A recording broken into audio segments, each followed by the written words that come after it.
கோவை மக்களவை தொகுதி திமுக வேட்பாளர் கணபதி ராஜ்குமார் இன்று பிரச்சாரத்தை தொடங்கிய நிலையில் அவருடன் சென்ற அமைச்சர் டிஆர்பி ராஜாவுக்கு திமுக ஐடி விங் நிர்வாகி ஒருவர் ஆட்டுக்குட்டியை பரிசீலித்தது சிரிப்பலையை ஏற்படுத்தியுள்ளது. விவரங்களை தர இணைகிறார் செய்தியாளர் பரிமளா. விவரம்.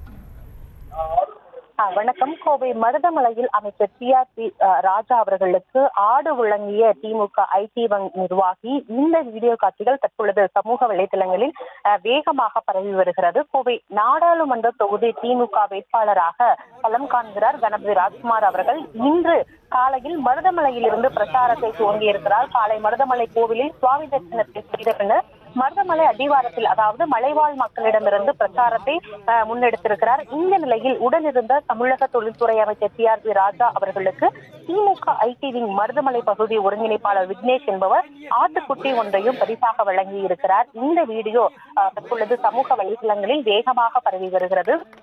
மேலும் இன்னும் சற்று நேரத்தில் கோவை நாடாளுமன்ற தொகுதி வேட்பாளராக களமிறங்கக்கூடிய கணபதி ராஜ்குமார் அவர்கள் கோவை கலை அறிவியல் கல்லூரியில் இருந்து பேரணியாக வந்து மாவட்ட ஆட்சியர் அலுவலகத்தில் வேட்புமனுவை தாக்கல் செய்ய இருக்கிறார் என்பதும் குறிப்பிடத்தக்கது.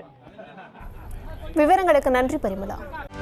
செய்திகளை உடனுக்குடனும் துல்லியமாகவும் தெரிந்து கொள்ள சப்ஸ்கிரைப் பண்ணுங்க.